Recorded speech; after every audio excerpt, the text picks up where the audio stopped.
ഇതിൽ 9.27 ലക്ഷമാണ് base വേരിയൻറ്റിന് start ചെയ്യുന്നത്. ആ ഒരു പ്രൈസാണ് ടാറ്റ ടിയാഗോ ഇവിടെ ഏറ്റവും വലിയ അട്രാക്ഷൻ എന്ന് പറയുന്നത്. ഫസ്റ്റ് എക്സ്പീരിയൻസ് സൂപ്പർബായിട്ട് വണ്ടി കയറുന്നുണ്ട്. 60-70 കയറി പോകുന്നത് നമ്മൾ ഡിസ്പ്ലേ നോക്കേണ്ടി വരും. ആ ഒരു അവസ്ഥയിലാണ് വണ്ടി കയറി പോകുന്നത്. ഒച്ച ഒട്ടുമില്ല. ഒരു സാധാരണക്കാരന് അഫോർഡ് ചെയ്യാൻ പറ്റുന്നതായിട്ട് ഇന്ന് ഇന്ത്യയിൽ ഇലക്ട്രിക് മാർക്കറ്റിലുള്ള ഏക കാർ എന്ന് പറയുന്നത് ടാറ്റയുടെ ടിയാഗോ ഇവിയാണ്. ഞാൻ ചോദിക്കട്ടെ, അടുത്തൊരു കാർ എടുക്കുകയാണെങ്കിൽ ഇലക്ട്രിക് എടുക്കുമോ? Welcome back to my channel. എൻ്റെ പേര് നദീം ലത്തീഫ്. ഇന്നത്തെ വീഡിയോയിൽ നമ്മൾ കാണാൻ പോകുന്നത് ടാറ്റ ടിയാഗോ ഇവിയുടെ ഒരു full walk around and test drive experience ആണ്. ഞാൻ മാത്രമല്ല, എൻ്റെ കൂടെ എൻ്റെ കുറച്ച് ഫ്രണ്ട്സ് ഉണ്ട്. എല്ലാവരും ഇലക്ട്രിക് 2 വീലേഴ്സ് യൂസ് ചെയ്യുന്നവരാണ്. അപ്പോൾ ആ ഒരു 2 വീലറിൽ നിന്ന് നമ്മൾ മാറി ഇലക്ട്രിക് 4 വീലറിലേക്ക് വരുമ്പോഴുള്ള ഡിഫറൻസും നമ്മൾ ഇന്നത്തെ വീഡിയോയിൽ ഡിസ്കസ് ചെയ്യുന്നതായിരിക്കും. ടാറ്റ നെക്സോൺ, ടാറ്റ ടിഗോർ, ഈ വാഹനങ്ങൾ ഓൾറെഡി മാർക്കറ്റിൽ ഉണ്ടായിട്ട് എന്തുകൊണ്ട് ചെയ്യുന്നില്ല, എന്തുകൊണ്ട് നിങ്ങൾ ടിയാഗോ എന്ന് സ്റ്റാർട്ട് ചെയ്യുന്നു എന്ന് ചോദിച്ചു കഴിഞ്ഞാൽ അതിന് മെയിനായിട്ട് ഒറ്റൊരു റീസണുള്ളൂ. ഞാനൊരു സാധാരണക്കാരനാണ്. ഒരു സാധാരണക്കാരന് അഫോർഡ് ചെയ്യാൻ പറ്റുന്നതായിട്ട് ഇന്ന് ഇന്ത്യയിൽ ഇലക്ട്രിക് മാർക്കറ്റിലുള്ള ഏക കാർ എന്ന് പറയുന്നത് ടാറ്റയുടെ ടിയാഗോ ഇവിയാണ്.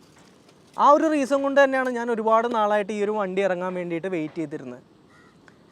ഞാനും ഭയങ്കരമായിട്ട് ആൻറ്റിസിപ്പേറ്റ് ചെയ്തൊരു വാഹനമാണ്.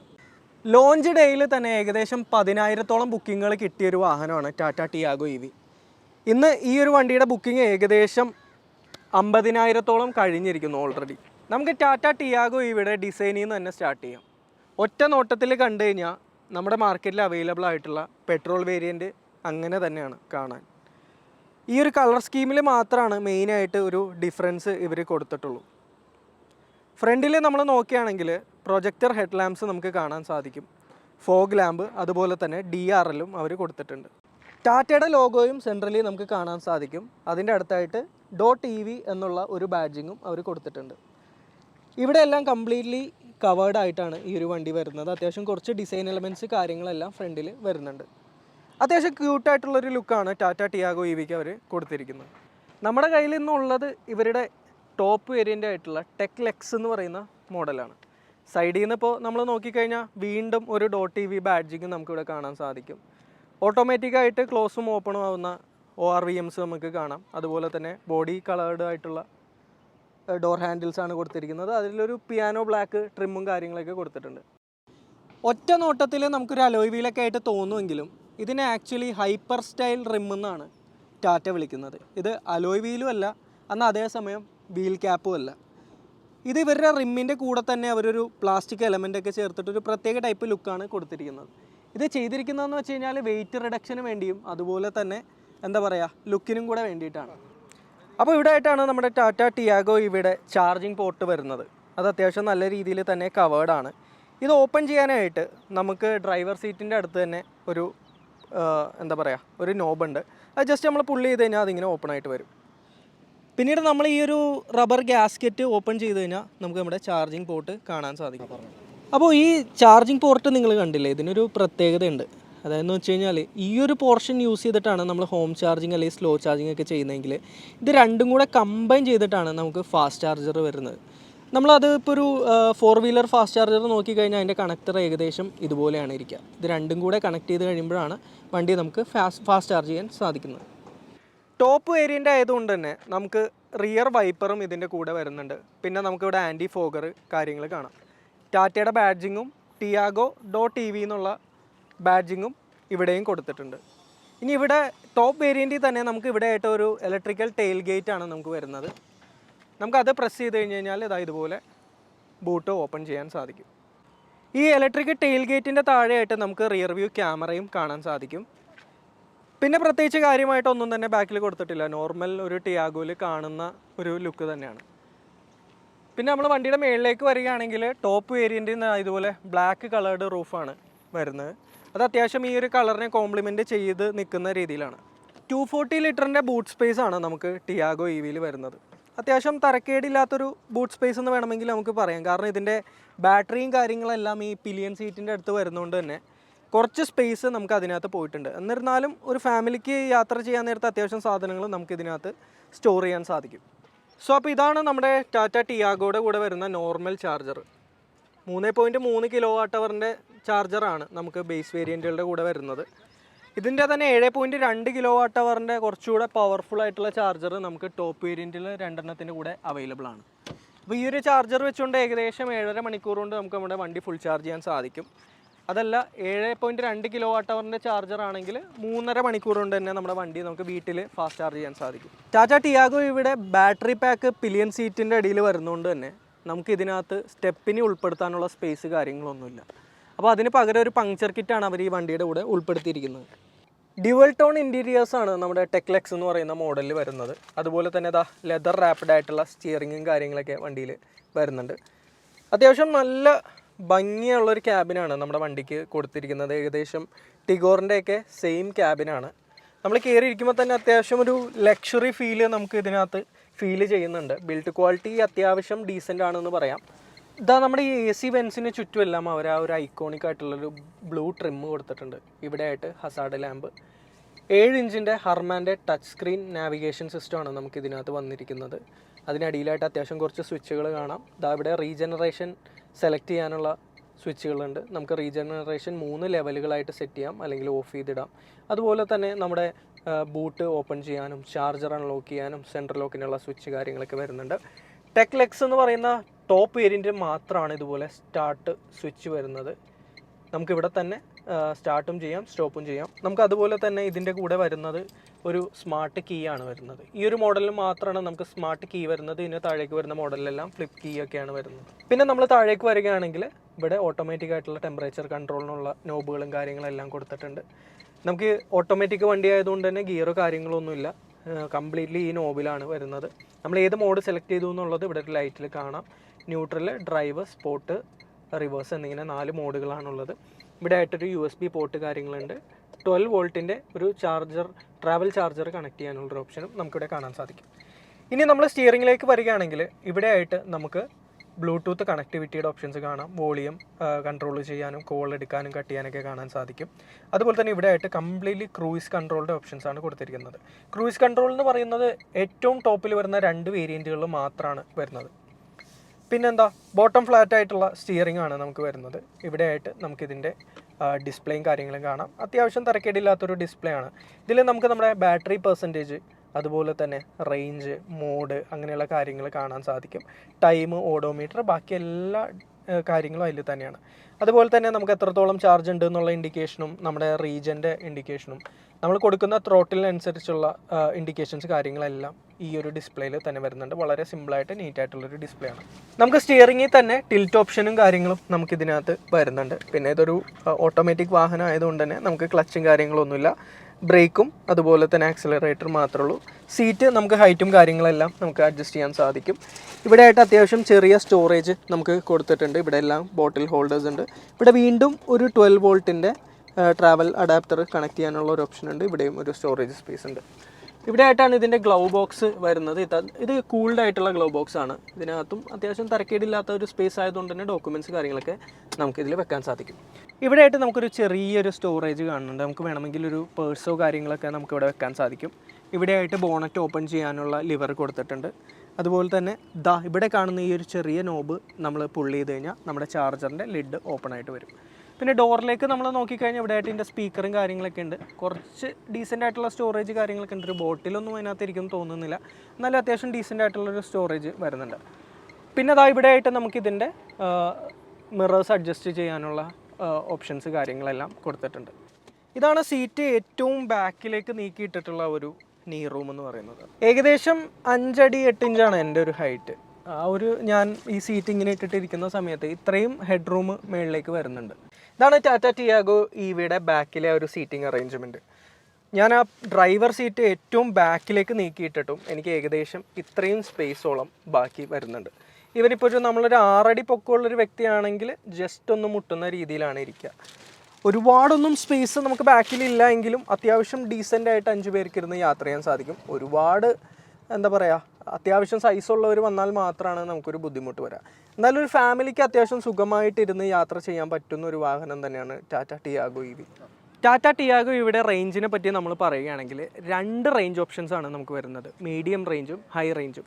അതായത് മീഡിയം എന്ന് പറയുമ്പോൾ 250 കിലോമീറ്റർ റേഞ്ചും ഹൈ എന്ന് പറയുമ്പോൾ 315 കിലോമീറ്റർ. ഇത് രണ്ടും IDC റേഞ്ചുകളാണ്, ഐഡിയൽ ഡ്രൈവിംഗ് കണ്ടീഷൻസ്. എന്നിരുന്നാലും നമ്മളൊരു റിയൽ ലൈഫ് നോക്കുകയാണെങ്കിൽ 315 പറഞ്ഞു കഴിഞ്ഞാൽ നമുക്ക് ഏകദേശം ഒരു 280 വരെയുള്ള കിട്ടാനുള്ള ചാൻസസ് കാര്യങ്ങളുണ്ട്. എന്നാൽ 250 പറഞ്ഞു കഴിഞ്ഞാൽ നമുക്ക് മേ ബി ഒരു 180 മുതൽ 200 വരെ നോർമൽ ഡ്രൈവിംഗ് കണ്ടീഷൻസിൽ കിട്ടും എന്ന് ഞങ്ങൾ പ്രതീക്ഷിക്കുന്നു. 7.2 kWh AC fast charger use ചെയ്ത് തന്നെ ഏകദേശം 3.5 മണിക്കൂർ കൊണ്ട് തന്നെ നമുക്ക് ഈ ഒരു വണ്ടി വീട്ടിൽ ചാർജ് ചെയ്യാൻ സാധിക്കും. അതല്ല നമ്മൾ ഫാസ്റ്റ് ചാർജർ ആണ് യൂസ് ചെയ്യുന്നതെങ്കിൽ 20 നിന്ന് 80% എത്താൻ വെറും 56 മിനിറ്റ് എടുക്കുന്നുള്ളൂ. ടാറ്റയുടെ ചാർജറിലേക്ക് നമ്മൾ വരികയാണെങ്കിൽ പുറമേ ചാർജ് ചെയ്യാനായിട്ട് ഒരു യൂണിറ്റിന് 18 രൂപയാണ് എടുക്കുന്നതെങ്കിൽ KSEBിയുടെ ചാർജറുകളിൽ ഒരു യൂണിറ്റിന് 19 രൂപയാണ് എടുക്കുന്നത്. ടാറ്റ ടിയാഗോ EVക്ക് മെയിനായിട്ട് വരുന്നത് 4 വേരിയൻറ്റുകളാണ്. XE, XT, XZ+, ടെക്ലെക്സ് എന്നിങ്ങനെയുള്ള മോഡലുകളാണ് നമുക്ക് വരുന്നത്. ഇതിൽ ബേസ് വേരിയൻ്റ് ആയിട്ടുള്ള XE ഏകദേശം 9.27 ലക്ഷം രൂപയ്ക്കാണ് വരുന്നത്. പക്ഷേ എന്നിരുന്നാലും ആ ഒരു പ്രൈസ് അട്രാക്റ്റീവ് ആണെങ്കിലും ആ ഒരു വണ്ടിയിൽ കാര്യമായിട്ട് യാതൊരു ഫീച്ചറും ഇല്ല എന്ന് തന്നെ നമുക്ക് പറയാം. എന്നിരുന്നാലും ഏകദേശം 60,000 രൂപ മാത്രം കൂടുതൽ കൊടുത്തു കഴിഞ്ഞാൽ XT എന്ന് പറയുന്നൊരു മോഡൽ നമുക്ക് ലഭിക്കും. അതിൽ ഹർമാൻ്റെ 7 ഇഞ്ചിൻ്റെ ടച്ച് സ്ക്രീൻ അടക്കം ഒരുപാട് ഫീച്ചേഴ്സ് വരുന്നുണ്ട്. പിന്നീട് നമ്മൾ അങ്ങോട്ട് പോകുന്നതിനനുസരിച്ച് വില കൂടിയാണ് വരുന്നത്. XT നമ്മൾ നോക്കിക്കഴിഞ്ഞ് കഴിഞ്ഞാൽ മീഡിയം റേഞ്ച് വരുന്ന XTക്ക് ഏകദേശം 9.87 ലക്ഷം രൂപയാണ് വരുന്നത്. ഇനി ഹൈ റേഞ്ച് അതായത് 315 കിലോമീറ്റർ വരുന്ന XTയിലേക്ക് വരുമ്പോഴത്തേക്കും വില 11 ലക്ഷം കടന്നു പോകും. അങ്ങനെ നമ്മൾ കടന്ന് ടെക്ലെക്സ് എന്ന് പറയുന്ന ഹൈ റേഞ്ച് മോഡലിലേക്ക് വരികയാണെങ്കിൽ 315ൻ്റെ മോഡലാണ്. അതിൻ്റെ കൂടെ 7.2 kWh 3.5 മണിക്കൂർ കൊണ്ട് ചാർജ് ചെയ്യാൻ പറ്റുന്ന ചാർജറും കൂടെ ക്ലബ്ബ് ചെയ്യുകയാണെങ്കിൽ 13 ലക്ഷത്തിൽ വന്നിട്ടാണ് ടാറ്റ ടിയാഗോ EVയുടെ ടോപ്പ് വേരിയൻറ്റിൻ്റെ പ്രൈസ് നിൽക്കുക. ആ ഒരു 7.2 kWh ചാർജറിന് ഏകദേശം 50,000 രൂപയുണ്ട്. അതായത് നിങ്ങളിപ്പോൾ XEയോ XTയോ വാങ്ങുന്ന വ്യക്തികളാണ് എങ്കിൽ നിങ്ങൾക്ക് 50,000 രൂപ എക്സ്ട്രാ കൊടുത്തു കഴിഞ്ഞാൽ ആ ഒരു ചാർജർ ലഭിക്കുന്നതാണ്. ഒരു ഇലക്ട്രിക് വാഹനത്തെ സംബന്ധിച്ചിടത്തോളം വളരെ പ്രധാനമായിട്ടുള്ളൊരു കാര്യമാണ് അതിൻ്റെ വാറൻറ്റി എന്ന് പറയുന്നത്. ടാറ്റ ടിയാഗോയുടെ വാറൻറ്റിയെ പറ്റി നമ്മൾ സംസാരിക്കുകയാണെങ്കിൽ അതിൻ്റെ ബാറ്ററിക്ക് വരുന്നത് 8 വർഷം അല്ലെങ്കിൽ 1,60,000 കിലോമീറ്റർ വാറൻറ്റിയാണ്. വളരെ അട്രാക്റ്റീവ് ആയിട്ടുള്ളൊരു വാറൻറ്റിയാണ് ടാറ്റ ഈ ഒരു വണ്ടിക്ക് കൊടുക്കുന്നത്. പേഴ്സണലി നമ്മൾ നോക്കുകയാണെങ്കിൽ 1,60,000 കിലോമീറ്റർ 8 വർഷം കൊണ്ട് എത്ര പേര് ഓടിച്ചെത്തും എന്ന് ചോദിച്ചാൽ എനിക്കറിയില്ല. എന്നിരുന്നാലും ആ ദൂരമൊക്കെ ഓടിച്ചെത്തുന്നവർക്കാണ് എങ്കിൽ അത്യാവശ്യം നല്ലപോലെ തന്നെ ഫ്യൂവൽ കോസ്റ്റിൽ ഒരു എമൗണ്ട് സേവ് ചെയ്യാൻ സാധിക്കും. ഇനി ബാറ്ററി ഒഴികെയുള്ള ബാക്കി പാർട്സ് നമ്മൾ നോക്കുകയാണെങ്കിൽ ഡിഫോൾട്ടായിട്ട് വരുന്നത് 3 വർഷം അല്ലെങ്കിൽ 1.25 ലക്ഷം കിലോമീറ്ററാണ്. ഇതിനെ നമുക്ക് വേണമെങ്കിൽ എക്സ്റ്റെൻഡഡ് വാറൻറ്റി യൂസ് ചെയ്തിട്ടുണ്ട് 5 വർഷമാക്കാം. അങ്ങനെ നമ്മൾ എക്സ്റ്റെൻഡഡ് വാറൻറ്റി എടുക്കുമ്പോൾ അത് 5 വർഷം അല്ലെങ്കിൽ 1.25 ലക്ഷം കിലോമീറ്റേഴ്സ് ആവും. ഇനി വേറൊരു കാര്യം എന്ന് പറഞ്ഞു കഴിഞ്ഞാൽ ടാറ്റ പറഞ്ഞത് ഈ ഒരു 8 വർഷം കഴിഞ്ഞിട്ട് സപ്പോസ് നമ്മുടെ ബാറ്ററിയുടെ കപ്പാസിറ്റി കുറയുകയാണെങ്കിൽ, അതായത് ഏകദേശം 4 വർഷം ആകുമ്പോഴത്തേക്കും കപ്പാസിറ്റി പയ്യെ കുറഞ്ഞു വരും. ഈ ഒരു വാറൻറ്റി പീരീഡ് അതായത് 8 വർഷം കഴിയുമ്പോഴത്തേക്കും നമ്മുടെ കപ്പാസിറ്റി അത്യാവശ്യം കുറഞ്ഞിട്ടുണ്ട് എങ്കിൽ ഏതെങ്കിലും സെല്ലുകൾ റീപ്ലേസ് ചെയ്താൽ മതിയെങ്കിൽ ആ സെല്ലുകൾ മാത്രമായിട്ട് അവർ റീപ്ലേസ് ചെയ്ത് നമുക്ക് കിട്ടും. അതാകുമ്പോൾ നമുക്ക് ഒരു ബാറ്ററിയുടെ കംപ്ലീറ്റ് പ്രൈസ് പേ ചെയ്യേണ്ട, സെല്ലുകളുടെ മാത്രം പ്രൈസ് പേ ചെയ്താൽ മതിയാവും. പിന്നെ അതുപോലെ തന്നെ കഴിഞ്ഞ ദിവസത്തെ നമ്മുടെ ബഡ്ജറ്റ് പുറത്തു വന്ന സമയത്ത് ഇലക്ട്രിക് വാഹനങ്ങളുടെയും ബാറ്ററിയുടെയും പ്രൈസ് കുറയും എന്ന് പറഞ്ഞിട്ടുണ്ട്. അപ്പോൾ ഒബ്വിയസ്ലി ഈ ഒരു വാഹനം നമ്മൾ എടുത്താൽ 8 വർഷത്തിനുള്ളിൽ ഇന്നത്തെ ബാറ്ററി വിലയുടെ പകുതിയിലും താഴെ ആയിരിക്കും എന്നാണ് ഞാൻ പ്രതീക്ഷിക്കുന്നത്. മെയിനായിട്ട് നമുക്ക് വരുന്നത് 2 ബാറ്ററികളാണ്. ഒരു ബാറ്ററി നമ്മൾ പറഞ്ഞ പോലെ പിലിയൻ സീറ്റിൻ്റെ അടിയിലായിട്ട്, അതാണ് നമ്മുടെ റണ്ണിങ്ങിനായിട്ട് വരുന്ന വണ്ടിയുടെ പ്രധാന ബാറ്ററി.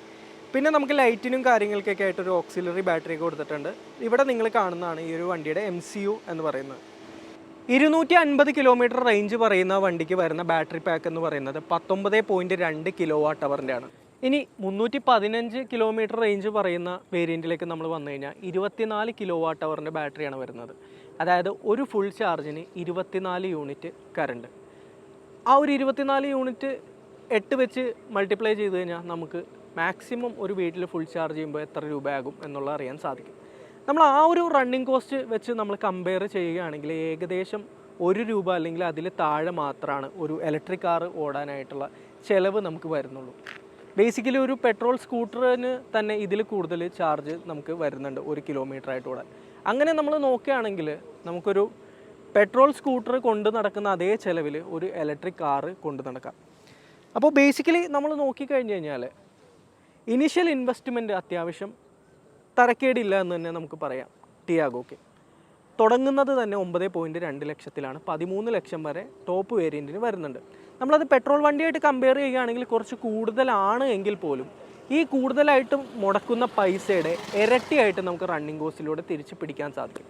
അപ്പോൾ 1 കിലോമീറ്റർ ഓടാൻ ഏകദേശം 3/4 രൂപ അല്ലെങ്കിൽ 1 രൂപ എന്നൊക്കെ പറഞ്ഞു കഴിഞ്ഞാൽ ബേസിക്കലി ഒരു പെട്രോൾ സ്കൂട്ടറിൻ്റെ റണ്ണിങ് കോസ്റ്റിനേക്കാളും താഴെ നമുക്ക് വരുന്നുള്ളൂ. അപ്പോൾ നമ്മൾ ഒരു ഇനിഷ്യൽ ഇൻവെസ്റ്റ്മെൻറ്റ് ഹൈ ആയിട്ട് നമ്മൾ കരുതിയാൽ പോലും നമ്മൾ ഓടുന്നതിനനുസരിച്ച് നമ്മുടെ റണ്ണിങ് കോസ്റ്റിൽ സേവിങ്സ് കൂടിക്കൊണ്ടേയിരിക്കും. അപ്പോൾ നിങ്ങൾ ഈ ഇലക്ട്രിക് കാറുകൾ അല്ലെങ്കിൽ 2 വീലേഴ്സ് എടുക്കുന്നവരാണ് എങ്കിൽ നിങ്ങൾ ഇനീഷ്യൽ എമൗണ്ട് കാര്യമായിട്ട് നോക്കാൻ നിൽക്കരുത്. അത് നിങ്ങളെ ബോദർ ചെയ്യാൻ നിൽക്കരുത്. നിങ്ങൾ വണ്ടി വാങ്ങിയതിന് ശേഷം കഴിയുന്ന അത്രയും ദൂരം ഓടിക്കുക. നിങ്ങൾ ഓടുന്നതിനനുസരിച്ച് നമ്മുടെ സേവിങ്സ് കൂടിക്കൊണ്ടേയിരിക്കും. അപ്പോൾ ഇത്രയൊക്കെയാണ് ടാറ്റ ടിയാഗോ ഇവിയുടെ ഒരു വാക്ക് അറൗണ്ട് അല്ലെങ്കിൽ സ്പെസിഫിക്കേഷൻ കാര്യങ്ങൾ എന്നൊക്കെ നമുക്ക് പറയാം. ഇനി നമുക്ക് എല്ലാവർക്കും ഇതൊന്ന് ഓടിച്ച് നോക്കിയിട്ട് നമ്മുടെ പേഴ്സണൽ എക്സ്പീരിയൻസസ് ഒന്ന് ഷെയർ ചെയ്യാം. ഞാൻ ഇതിനു മുമ്പ് ഷെയർ ചെയ്തിട്ടുള്ളതാണ്. ഇനി എൻ്റെ കൂടെയുള്ള വിനീത് ബ്രോ, നാരായണൻ, ഷിയാദ് എന്നിങ്ങനെയുള്ള ഏതറല്ലേ ഓല ഓൾറെഡി യൂസ് ചെയ്ത് പരിചയമുള്ളവർ ഇതൊന്ന് യൂസ് ചെയ്ത് നോക്കിയിട്ട് അവരുടെ എക്സ്പീരിയൻസ് പറഞ്ഞു. 5 ഗ്രോണപ്സ് ആണ് ഈ ടിയാഗോയിൽ ഇരിക്കുന്നത്. ഇത് അത്യാവശ്യം വലിയൊരു ഗ്രോണപ്പാണ്. 6 അടിക്ക് മേലെ പൊക്കമുണ്ട്. പക്ഷേ അത്യാവശ്യം കുറച്ച് സ്പേസ് മേളിലേക്ക് എൻ്റെ തലയൊന്നും മുട്ടുന്നൊന്നുമില്ല. നീ ആണെങ്കിലും വിനീതിൻ്റെ ഏകദേശം കറക്റ്റാണ്. എനിക്ക് ഏകദേശം ഇത്രയോളം സ്പേസ് നാരായണൻ ബ്രോ ഇരുന്നിട്ടുള്ള അത്ര സ്പേസ് ഉണ്ട്. അപ്പോൾ നമ്മൾ നോക്കി കഴിഞ്ഞാൽ ഒരു ഫാമിലിക്ക് അത്യാവശ്യം സുഖമായിട്ടിരുന്ന് യാത്ര ചെയ്തൂടെ ഇല്ലേ? ഇപ്പോൾ ഈ 3 ഗ്രോണപ്സ് ബാക്കിലിരിക്കുന്നതിന് വരെ 2 പിള്ളേരാണെങ്കിലും സുഖമായിട്ടിരുന്ന് യാത്ര ചെയ്യാം. അതുപോലെ തന്നെ അതേ നമ്മുടെ വണ്ടി ഓടിക്കുന്ന നമ്മുടെ നാരായണൻ ബ്രോ ആണ്. നാരായണൻ ബ്രോന് ഒരു ഇത് എല്ലാവർക്കും അറിയാവുന്ന ഒരാളാണ്. EV ഞാൻ ആദ്യമായിട്ടാണ് ഓടിക്കണേ.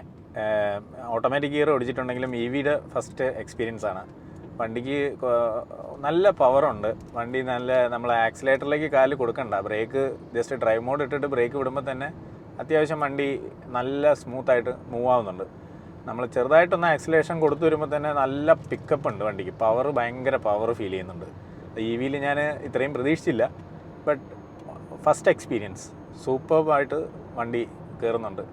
60-70 കയറിപ്പോകുന്നത് നമ്മൾ ഡിസ്പ്ലേ നോക്കേണ്ടി വരും. ആ ഒരു അവസ്ഥയിലാണ് വണ്ടി കയറിപ്പോകുന്നത്. ഒച്ച ഒട്ടുമില്ല. മൈനറായിട്ട് ആ കാറ്റ് ഇതാവുന്നതിൻ്റെ ചെറിയൊരു ഒച്ച മാത്രം. മറ്റേ നമ്മൾ നോർമലി സ്റ്റാർട്ട് ചെയ്യുമ്പം വണ്ടി എൻജിൻ സ്റ്റാർട്ടാവുന്നതിൻ്റെ ഒച്ചയൊക്കെ പ്രതീക്ഷിച്ചാണ് നമ്മൾ എപ്പോഴും ഇരിക്കുക. പക്ഷേ ഇതിനകത്ത് അതില്ല. അതൊരു വലിയൊരു നോയ്സ് ഫ്രീ ആയിട്ട് നല്ല സ്മൂത്തായിട്ട് റൈഡാവുന്നുണ്ട്. നല്ല 5 പേര്, ഇപ്പോൾ ഇത്രയും പേര് അത്യാവശ്യം ലോഡഡാണ് വണ്ടി. ബട്ട് നല്ല പിക്കപ്പോ ഒരു ലാഗും ഫീൽ ചെയ്യുന്നില്ല. സിംഗിളായിട്ട് ഓടിച്ചപ്പോഴും ആ വ്യത്യാസം അങ്ങനെ ഇല്ല. സിംഗിൾ ഓടിക്കണേക്കാളും ഒരു ലാഗൊന്നും 5 പേര് കയറിയിട്ടും ഫീൽ ചെയ്യുന്നില്ല. ഓവറോൾ സൂപ്പർ എക്സ്പീരിയൻസ് EVയിൽ first time. And thanks to Nadeem for getting me this chance. അപ്പോൾ അടുത്തൊരു വണ്ടി വാങ്ങുകയാണെങ്കിൽ കാറാണെങ്കിൽ ഇലക്ട്രിക് വാങ്ങും? ഇലക്ട്രിക് വാങ്ങും തീർച്ചയായിട്ടും. കാരണം ഇലക്ട്രിക്കിലേക്ക് ഓൾറെഡി സ്കൂട്ടറിൽ മാറിക്കഴിഞ്ഞു. ഇനി കാറിലും കൂടെ ഒരു ഇലക്ട്രിക് മാറണം. പിന്നെ ഗൈസ്, നമ്മൾ ഈ വണ്ടിയിൽ ഇപ്പോൾ ഇരിക്കണതിൽ 4 പേര് ഇലക്ട്രിക് 2 വീലേഴ്സ് ഓൾറെഡി ഓടിക്കുന്ന 3 എയ്തർ ഓണേഴ്സും ഒരു ഓല ഓണറുമാണ്. നമുക്ക് ഏകദേശം 2 വീലേഴ്സ് ഓടിച്ചിട്ട് നല്ല എക്സ്പീരിയൻസ് ഉണ്ട്. അപ്പോൾ അതിൽ നിന്ന് നമുക്ക് ഇതിനകത്തേക്ക് വരുമ്പോഴും എന്താ പറയുക, നമുക്ക് ആ എയ്തറിലെ ഓലയിലൊക്കെ കിട്ടുന്ന പോലെ തന്നെ അത്യാവശ്യം നല്ല പവർ, ഒരു ലാഗും ഇല്ലാത്ത രീതിയിൽ നമുക്ക് ഇതിലും കിട്ടുന്നുണ്ട്. വൈബ്രേഷൻസ് കാര്യങ്ങളൊന്നുമില്ല, സൗണ്ടും ഇല്ല. എയ്തറിലെ പോലെയല്ല, തീരെ സൗണ്ട് ഇല്ല. അപ്പോൾ അതാ എൻ്റെ കൂടെ വിനീത് ഉണ്ട്, അതുപോലെ തന്നെ നാരായണൻ ബ്രോ ഉണ്ട്. ഞങ്ങളെല്ലാവരും ഇലക്ട്രിക് 2 വീലേഴ്സ് യൂസ് ചെയ്യുന്നവരാണ്. വിനീത് ഒരു ഓല ഓണറാണ്, ഞങ്ങൾ 2 പേരും എയ്തർ ഓണേഴ്സാണ്. അപ്പോൾ ഞങ്ങൾക്ക് ഏകദേശം അതൊക്കെ ഓടിച്ചിട്ടൊരു പരിചയമുണ്ട്. അപ്പോൾ 2 വീലറിൽ നിന്ന് മാറിയിട്ട് കാറിലേക്ക് വന്നപ്പോൾ എന്താണ് മെയിനായിട്ട് തോന്നിയത്? ഓക്കെ, നമ്മളിപ്പോൾ പെട്രോൾ കാറുകളും ഡീസൽ കാറുകളൊക്കെ ഓടിക്കുന്നതാണ്. അപ്പോൾ അതിൻ്റെ ഒരു ഡിഫറൻസ് എന്ന് പറഞ്ഞാൽ വൈബ്രേഷനിൽ ഭയങ്കര വ്യത്യാസമുണ്ട്. നമ്മൾ എൻജിൻ നോയ്സ് ആണെങ്കിലും ഇത് വൈബ്രേഷൻ ഒട്ടുമില്ല. നമുക്കൊരു ഈസി ഗോയിങ് വണ്ടിയാണ് ശരിക്കും പറഞ്ഞാൽ. പിന്നെ ഈ ഒരു സെഗ്മെൻറ്റിൽ വന്നിരിക്കുന്ന ആദ്യത്തെ വണ്ടിയാണ്. അതേപോലെ 10 ലാഖിൽ താഴെ വന്നിരിക്കുന്ന ഫസ്റ്റ് വണ്ടി. അപ്പോൾ അത്യാവശ്യം എല്ലാവർക്കും അഫോർഡബിളായിട്ട് ഇലക്ട്രിക്കിലേക്ക് കൺവേർട്ട് ചെയ്യാൻ പറ്റുന്ന ഒരു വണ്ടി തന്നെയാണത്. ഞാൻ ചോദിക്കട്ടെ, അടുത്തൊരു കാർ എടുക്കുകയാണെങ്കിൽ ഇലക്ട്രിക് എടുക്കുമോ? ഇനി എന്തായാലും ഇലക്ട്രിക്കിലേക്കാണ് സ്വിച്ച് ചെയ്യുള്ളൂ, ഹൈഡ്രജൻ വന്നില്ലെങ്കിൽ. ഹൈഡ്രജൻ വന്നില്ലെങ്കിൽ അല്ലേ? ഞാൻ എന്തായാലും അടുത്ത എൻ്റെ വണ്ടി ഇലക്ട്രിക് ആണ്. അത് ഏതാണെന്ന്, അത് ഏത് കാലത്താണെന്നൊന്നും പറയാൻ പറ്റില്ല. പക്ഷെ എന്തായാലും നമ്മൾ സ്വിച്ച് ചെയ്യുമ്പോൾ അല്ല, പറഞ്ഞ പോലെ ഇലക്ട്രിക് തന്നെ ആയിരിക്കും ഫ്യൂച്ചർ. ഞാൻ ഒരു ഇതിട്ടെന്നേ ഉള്ളൂ. ഒരു 5 വർഷം 6 വർഷമാണ് ഗ്യാപ്പ് ഇട്ടിരിക്കുന്നത്. അപ്പോൾ ആ ടൈമിലാണ് നമുക്ക് ഇലക്ട്രിക് ചാർജിങ് സ്റ്റേഷൻ എല്ലാം അവിടെ നിന്ന് ഓപ്പൺ ആവുള്ളൂ. ആ ഒരു ടൈമിൽ ഒരു 10 കിലോമീറ്ററിൽ ഇലക്ട്രിക് ചാർജിങ് സ്റ്റേഷൻ വന്നു കഴിഞ്ഞാൽ ഡെഫിനറ്റ്ലി നമുക്ക് EV കണ്ണും പൂട്ടി എടുക്കാവുന്ന ഒരു ഓപ്ഷൻ. വണ്ടി ഇക്കോ ഫ്രണ്ട്ലി ആണ്. ഇപ്പോൾ 4 വീലറിലും അത്രയും ഒരു ഇത് മാറ്റം വന്നത്, അതും ഒരു ബഡ്ജറ്റ് ഫ്രണ്ട്ലി ടൈപ്പ്, ഒരു സാധാരണക്കാർക്ക് എടുക്കാൻ പറ്റുന്ന ഒരു റേറ്റിൽ ടാറ്റയുടെ ഒരു പ്രോഡക്റ്റ് നല്ലൊരു പ്രൈസാണ് എല്ലാവരെയും അട്രാക്ട് ചെയ്യുന്നത്. കാരണം മറ്റ് വണ്ടികളെക്കാളും നമുക്ക് പെട്രോൾ വിലയൊക്കെ വെച്ചിട്ട് ഇതിലേക്ക് മാറുമ്പോൾ ഒരു സുഖമുണ്ട്. വണ്ടി ഓടിച്ചതിലും നല്ല ഒരു എക്സ്പീരിയൻസ് ആയിരുന്നു, ഒരു ന്യൂ എക്സ്പീരിയൻസ് ആയിരുന്നു. So far so good to go with an electric car. കുറച്ചുകൂടെ റേഞ്ചൊക്കെ ഉള്ള തീർച്ചയായിട്ടും വില കുറഞ്ഞ വണ്ടികൾ വരുന്ന നമ്മൾ മലയാളികൾ അത് സ്വാഭാവികം, നമ്മളങ്ങനെയാണല്ലോ പ്രതീക്ഷിക്കണേ. എനിക്ക് ടാറ്റ ടിയാഗോന്റെ പെട്രോൾ വണ്ടിയിലും പവർ കൂടുതലുണ്ട് ഈ ഇലക്ട്രിക് വണ്ടികൾക്ക്. അല്ല, നമ്മള് കാല് കൊടുത്തു കഴിഞ്ഞാൽ ഇനീഷ്യൽ ടോർക്കിലെ ഒരു പോക്കല്ലേ വണ്ടി. നല്ല പവർ ഉണ്ട്, നല്ല സൈലന്റ് ആണ് വണ്ടി, നല്ല സ്മൂത്ത് ഉണ്ട്, നല്ലൊരു ഓപ്ഷനാണ്. അത്യാവശ്യം ഡീസന്റ് ആയിട്ടുള്ള ചാർജിങ് ഓപ്ഷൻ ഉണ്ടല്ലോ, അതെ അതെ, ഫാസ്റ്റ് ചാർജിങ് കൂടെ ഉള്ളതുകൊണ്ട് നമുക്ക് ബൈക്ക് ഓൾറെഡി നമ്മൾ 2 വീലർ യൂസേഴ്സ് ആണ്, നമുക്കറിയാം അതിൻ്റെ ഒരു രീതി. നമ്മൾ ഒരു 2000 രൂപയ്ക്ക് കുറഞ്ഞ പെട്രോൾ അടിക്കണം എങ്ങോട്ടേലും ഒരു ട്രിപ്പ് പ്ലാൻ ചെയ്യുവാണെങ്കിൽ. അതിന് പകരം ഫാമിലി ആയിട്ട് നമുക്കൊരു റിഫ്രഷ്മെന്റിനുള്ള ചാർജും ഇതിൽ നിന്ന് തന്നെ കിട്ടുന്നുണ്ട്. വീടും സോളാറാക്കി കഴിഞ്ഞാൽ നമുക്ക് യാതൊരു പ്രശ്നമില്ലാതെ ടെൻഷൻ ഫ്രീ ആയിട്ട് EVയിലേക്ക് മൈഗ്രേറ്റ് ആവാം. അപ്പോൾ ഇത്രയൊക്കെയാണ് ഞങ്ങൾക്ക് മെയിനായിട്ട് പറയാനുള്ളത്. നല്ല ഒരു ഓപ്ഷനാണ്. പക്ഷേ എന്നിരുന്നാലും ഇപ്പോൾ ഈ പറയുന്ന പോലെ സെൻട്രൽ ഗവൺമെൻറ്റിൻ്റെ അത്യാവശ്യം ഡീസൻ്റ് ആയിട്ടുള്ള സപ്പോർട്ട് ഇപ്പോൾ നമുക്ക് വരുന്നുണ്ട്. പുതിയ ബഡ്ജറ്റിലാണെങ്കിലും ഇലക്ട്രിക് വാഹനങ്ങൾ വില കുറഞ്ഞ് വരും എന്ന് പറയുന്നുണ്ട്. ബാറ്ററിയുടെയും പ്രൈസ് കുറയുമെന്നാണ് നമ്മൾ ഏകദേശം അറിഞ്ഞത്. അപ്പോൾ ടാറ്റ തന്നെ ഇനിയും ഒരുപാട് മോഡൽസ് ഇറക്കാനുണ്ട്. ആൾട്രോസ്, ഹാരിയർ, അങ്ങനെ ഒരുപാട് മോഡലുകൾ വരുന്നുണ്ട്. വേറെയും ബ്രാൻഡുകളുടെ വാഹനങ്ങൾ വരാണ്ട്, ഇവൻ ഓലയുടെ കാറും വരാനുണ്ട് അല്ലേ, ഓലയുടെ വണ്ടിയൊക്കെ വരാണ്ട്. ഒരുപാട് ഇപ്പോൾ നമ്മൾ നോക്കിക്കഴിഞ്ഞാൽ സ്മാർട്ട് ഫോൺ ഇറക്കുന്ന ഒരുവിധം എല്ലാ ബ്രാൻഡുകളും, ഷവോമി അടക്കമുള്ള ബ്രാൻഡുകൾ ഇലക്ട്രിക് കാറുകൾ ഇറക്കാൻ വേണ്ടിയിട്ട് ഉള്ള പരിപാടികൾ സ്റ്റാർട്ട് ചെയ്ത് കഴിഞ്ഞു.